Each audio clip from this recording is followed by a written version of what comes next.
next game up on the docket, we have the Lions and the Eagles. So the Lions are sitting here at 0-7, the Eagles at 2-5. To me personally, this sounds like a game that I'd rather not watch considering the talent on the field, but will likely be entertaining in the same way that you got to slow down and check out a car accident, which just causes more traffic. I thought it would be an interesting thing to note that 4 of the 7 teams that the Lions have lost to are teams with 5 or more wins this season. Being at the bottom of the barrel, though, is actually a commonplace for both teams. This is actually the 4th straight season that the Eagles are below 500 through week 7. Injury wise, on the Lions side, Trey Flowers, TJ Hawkinson, DeAndre Swift, Logan Sternberg, and AJ Parker are all names to be looking out for. As for the Eagles, Anthony Harris, Javon Hargrave, Devonta Smith, Miles Sanders were all DNPs as of Wednesday. But I'm going to go ahead and kick this one over to Tyler. What do you think? Yeah, I think you nailed it. This is going to be a tough one to watch. I think we watched Detroit come out last week and make a game that, a lot of us weren't thinking was going to be enjoyable just purely because of all the shenanigans, right? All the crazy things that they pulled out to try to beat the Rams. It kind of feels like this might be a team that's kind of just on their last rope, right? Like this is it. Like I don't know if we're talking about a situation where we're looking at a coach firing come soon, or if they're going to hold off and say, hey, this was a long-term gig that we hired you for. They're going to give him time. But I think it's becoming increasingly clear that Jared Goff's not going to be the answer for them. They would have to get way too much talent and do way too much to fix this roster, even if Jared Goff wasn't the problem. That at this point, I think that they're going to start looking towards the rookie draft class of next year to come maybe fill that role. If that's the case, then I look at this team, while there's, there's either 3 or 4 1-win teams out there. And if I'm Detroit, I know, we don't like the T word, but I might just tank it out the rest of the season. I don't want to risk being the Jets of last year and go get a win I don't need to get and potentially miss out on the number 1 pick. I think Detroit might just kind of be at the end. I don't know how much faith this roster has that it can win games after successfully pulling off everything they did last week just to lose by 9. On the other side of the field, we're looking at an Eagles team that has kind of demonstrated a lot of faith in their backup, Gardner Minshew. They sent Flacco away.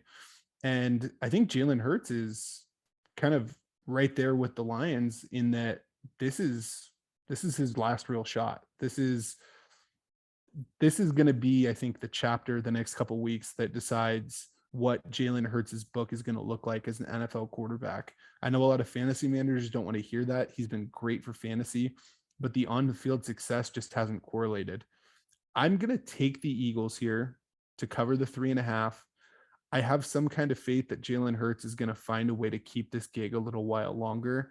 And like I said, I just look at this Lions team and I think this is a team that I think the locker room realizes, at least the pieces of the locker room that plan on being there long-term, that their best bet is to just not win games this year. It's very proven that at this point, they don't have the roster to be able to pull it off. Even when the coaching works, even when Jared Goff goes out and has a decent game, they just can't seem to string it together enough to get a win. At the same time, I am going to take the over.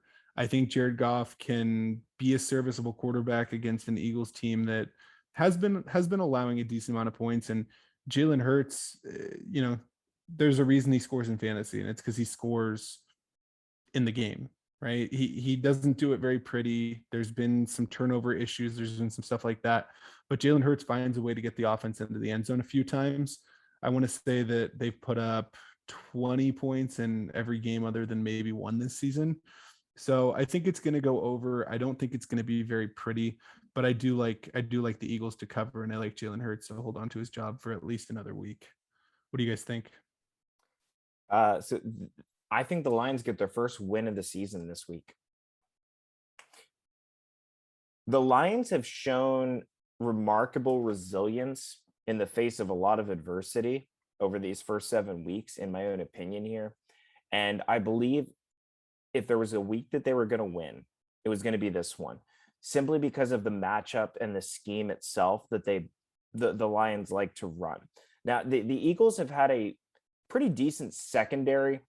Darius Slay has been quite good in the secondary on their team. They're not giving up many points at all to wide receivers. They've been playing a lot of too high, limiting deep plays. Well, the Lions can't even do that if they wanted to. The Lions run the ball, they do dump offs, and then they hit Hawkinson down the middle, and they focus on the middle of the field here. And that's where Jared Goff has been most comfortable. I think I'm going to take the under on this game because I don't trust either offense to be all that efficient. However, I'll take the Lions to win in this game. I think DeAndre Swift has another fantastic game. I think Jamal Williams is even going to have you could flex him worst case.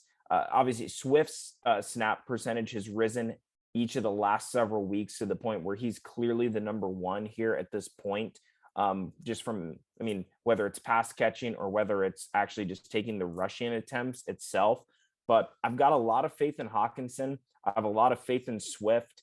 I'm not going to play Jared Goff from a fantasy standpoint on the Lions side, but I think this is one of those nitty gritty type of games where the Lions actually just are able to finally make that push. And I think they're going to show up with a lot of resilience, even after last week's disappointment, after giving it all against the Rams. That was a game that nobody expected them to win. The win itself was covering the 17-point spread or whatever it was last week. It was a massive spread, and they covered it handily and even made it a game for quite a bit. Jalen Hurts, yeah, he's great in fantasy, but realistically, Jake, you and I have joked quite a bit this year at this point about how DeAndre Swift, he comes in the fourth quarter all the time. Well, cool. Jalen Hurts is his quarterback. He's the quarterback opposite version of, those two have so much in common at a different position here. I think Devonta Smith can have a good game because the Lions can't guard anyone. Dallas Goedert, also probably a good game. But I don't trust in the efficiency of any of these teams. And really, this is more of a faith-based pick than really what we've seen on the field. But if I have very little trust in the Eagles, very little trust in the Lions, at this point, I'm just going to take the home team to go for it. Yeah, I went back and forth a lot on this game. I really fell in the same camp as you in this one, Matt. I think if the Lions are going to get a win this season, this is the week that they're going to do it. Eagles just haven't been looking good at all this season. And like you said, Matt, if you look back at the Lions games, they've actually been a lot closer than what their record shows. That team fights. They're not good. They're a slow team. They don't have the best talent in the world, but they fight. They're never giving up. They're not going to give up. They're not going to throw in the towel. They're not going to just tank it. Have you guys seen Dan Campbell's press conferences? He's calling out the quarterback. He's crying. They're not going to throw in the towel. Their head coach has no clue how to throw in the towel. All he knows is how to give it his all. So, yeah, I think this is the week that the Lions find their first win. I think they're going to pepper DeAndre Swift and Hawkinson a lot and really rely on them to take them to that win. So I look for them a lot in fantasy. Eagles side, Devonta Smith, fine. Jalen Hurts, fine. I'm not too excited about this game. I'm going to take the under as well, too. I just don't think these offenses are great. And I think, 48? 48's a pretty high number there. So I'm going to take the under on this one. And I side with you, man. I'm going to take the Lions to get their first win in this week. Let's go. I love the support here. I'm so glad someone thinks the same way here. This is nice. Let's go, Jake. It's probably going to bite us in the ass, but I'm willing to be wrong. Last time I put the Lions in any type of better parlay, oh man, that hurt. We were both staring at each other, just like, all right, how quickly do we finish these beers to try to numb the pain? But you know what? We're going back. We're doing it again, man. We're doing it again. I'm not drinking from that well. I already tried it. Sorry, guys. I'm going to go ahead and side with Tyler's take on this one. I also agree with you guys, though. I do think that the Lions are definitely capable. But I am definitely going to take the Eagles on that. And over-underwise, I've gone back and forth on it because I can see a situation where both teams are able to put up points, even if it's just the Eagles doing it all. I don't think that's really going to happen. I think that it is going to be a close game, but I just don't think it's going to be within a field goal. I'm going to go ahead and take the under, but I'm going to take the Eagles. Mike, I get it. And thank you for being the responsible person here. You're the host. You can't afford to polarize the audience, even if it means being wrong. So I understand. Well, we're all wrong. It happens. We're playing a game of coin flips, guys. All right. Educated coin flips. Educated coin flips. Educated coin flips. Thank you for listening to this little highlight of the 2-Minute Drill podcast. If you want to follow along to other games, here's a playlist for you. If you want to listen to the show in its entirety, show links are in the description. Make sure you're subscribed to the YouTube channel, and we'll see you on the next one. Peace.